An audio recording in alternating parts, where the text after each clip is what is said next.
የአላህ ሰላም እዝነት ረድኤት በረከት ከእናንተ ጋር ይሁን። እንደምን አላችሁ? በመላው ዓለም የምትገኙ የመልካም ስራ ደጋፊዎች እንደምን አላችሁ? ዛሬ አሁን የምንገኘው በስልጤ ዞን በወራቤ ከተማ አስተዳደር ዘመው አካባቢ በህፃን አብዱልሐፊዝ ሙሰሚል ቤት ነው። ያው እንድንገኝ ደግሞ ከወንድም ፈይሰል ጋር ሰበብ ይሆናል። በተፈጥሮ በገጠመው የሆርሞን እጥረት ምክንያት የእድሜውን ያህል ማደግ አልቻለም። ዛሬ ላይ እሱ የሚገኘው 14 ዓመቱ ነው። ይሁን እንጂ ያው የእድሜውን ያህል አላደገምና መፍትሄ አለው ተብሏልና እስኪ ደነብ በጎ አድራጎት ማህበር ኃላፊ ከወንድም ፈይሰልም ጋር ያለውን ነገር ልናይን የመጣ ነው። ወንድም ፈይሰልም መልእክቱን ያስተላልፍልናል። እሺ ሰላም አለይኩም ወራህመቱላሂ ወበረካቱ። የተከበራችሁና የተወደዳችሁ እንደምን አላችሁ? ሰላማችሁን በያላችሁበት አላህ ያብዛላችሁ።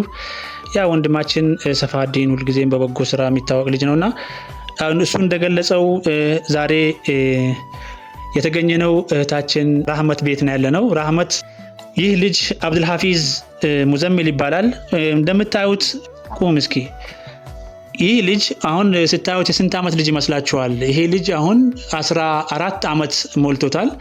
14 ዓመት ላይ አሁን ያለው ግን እኛ በምናውቀው የ3 ዓመትና የ4 ዓመት ልጆች ያሉበት እድሜ ደረጃ ነው የሚመስለውና የሆርሞን እጥረት ነው የገጠመው። የሆርሞን እጥረትን ደግሞ መታከም ይቻላል፣ መድኃኒቱ አለ።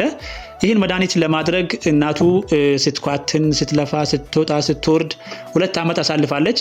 አሁን ግን በቃ ከአቅሜ በላይ ነው፣ እባካችሁን ልጄ ከልጆች እኩል ሆኖ ከልጆች ጋር ይጫወትልኝ። 14 ዓመቱን ሆኖ አሁን ግን ገና የ4 ዓመት ልጅ ህፃን ነው የሚመስለውና እባካችሁን ደግፉኝ ብላለች።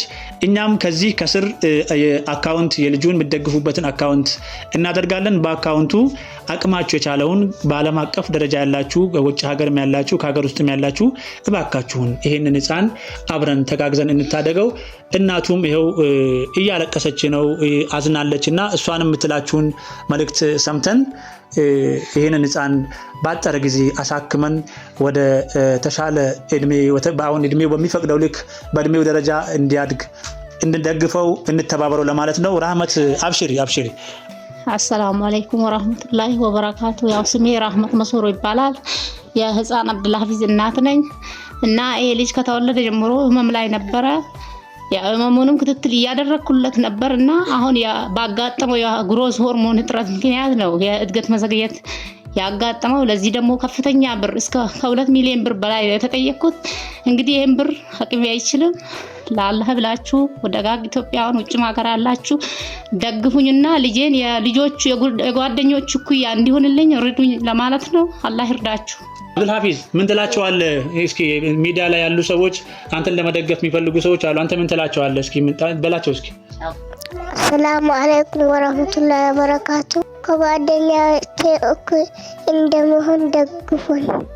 ጓደኞቼ እኩል እንዲሆን እባካችሁን ሁላችሁም የበኩላችሁን አስተዋጽኦ አድርጉልኝ፣ ደግፉኝ፣ ከጓደኞቼ እኩል ልሁን ልጫወት እያለ ነውና ሰላማችሁን አላህ ያብዛላችሁ።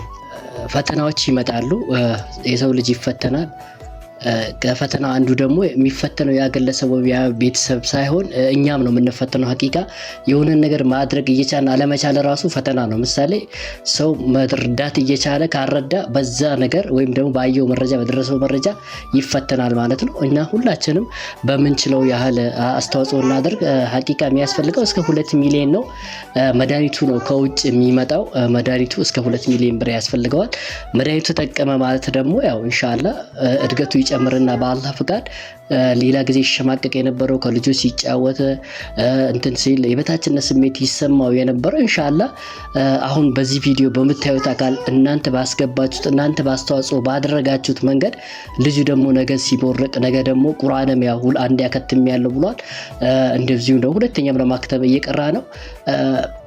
እናንተ አስተዋጽኦ ባደረጋችሁት ነገር ልጁ ተሽሎት ስራ ላይ ትምርቱ ላይ እንዲሁም ደግሞ ሌሎች ማህበራዊ አገልግሎቶች ሲሰጥ ባይ ትልቅ ሳቲስፋክሽን ነውና ሁላችንም በምንችለው አስተዋጽኦ እናድርግ። ሀቂቃ የሰደቃ ትንሽ የለውም 5 ሳንቲም ቢሆን አስተዋጽኦ በማድረግ የወንድማችንን የህፃኑን እንዲሁም ደግሞ የእናቱን የራህመትን ቀልብ በአላህ ፍቃድ ወይም አላህ በሰጠን ነገር እንጠገን መልእክታችን ነው። የእርዳታ ነው ብላችሁ ስክሮል እንዳታረጉት ቪዲዮውን በደንብ እስከ መጨረሻ ጋር አድምጣችሁ ምላሹ ያቅማችሁ የቻለውን ሁሉ ደግፉን ለማለት ነው። ምናረዝመው ነገር የለም። እናንተን ነው የምትጠብቀው። እናትም እያለቀሰች እናንተን ነው የምትጠብቀው። ልጅም እያለቀሰ እናንተን ነው የሚጠብቀው። እኛም ደግሞ በአቅማችን በቻለው በዚህ በሚዲያ ስራ እነሱን እንደግፍ ብለን ነው ካለንበት የመጣ ነውና እባካችሁን አብዱል ሐፊዝን በጋራ ሆነን እንታደገው። ወሰላሙ አለይኩም ወራህመቱላሂ ወበረካቱ።